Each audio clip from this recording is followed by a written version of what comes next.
Tales from the Edge of Straavaldsen-ness, or, frankly, how I got to be this way. Hi, Story 3 in the Learning Burn series. In the mid-90s, I developed a little hobby, which was taking a bag of ice out of the freezer, getting it on the floor, opening it up, and then getting sausage-sized objects into the bag without using my fingers.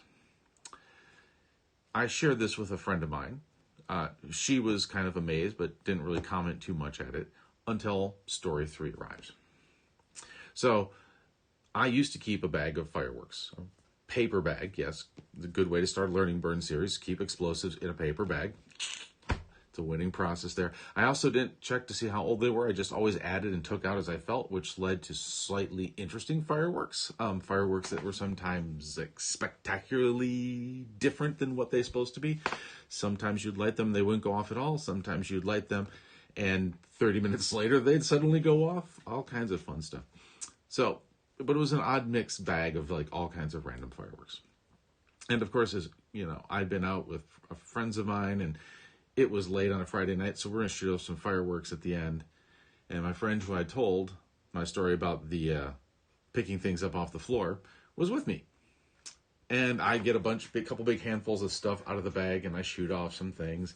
And at the end of the list, the one I've been waiting for is I found this round ball, about the size of a baseball, with this tuft of fuses on it. So I thought, well, I have no clue what this is. No wrapper, no nothing. I have no idea what it does. So I'm just going to light it and throw it. So I grab a lighter. Yeah, lighters are always a good choice here. And I hold it in my hand. And I take the lighter and I light it. And I touch the fuses. And immediately I realize those are burning way faster than I want. And thanks to quick reflexes, I fling it. It probably gets to about here. There's a suffusion of green.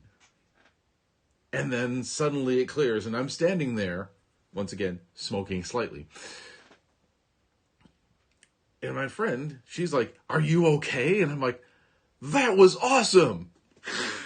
My hand smells amazing." The other part that I didn't notice immediately was the powder burns had left little blast marks, so I could tell exactly how far that had gotten from my fingers. What I had just set off was approximately a 10, 20-foot diameter aerial display bomb just outside of my fingers. The real punchline of this, of course, is my friend who was with me. She goes, as soon as this is done, it's like, "Wow, I thought you were completely insane to be practicing picking fingers off the floor without using your fingers. But that's just good planning for you, isn't it, Eric?" And, you know, that's how you become a Straavaldsen.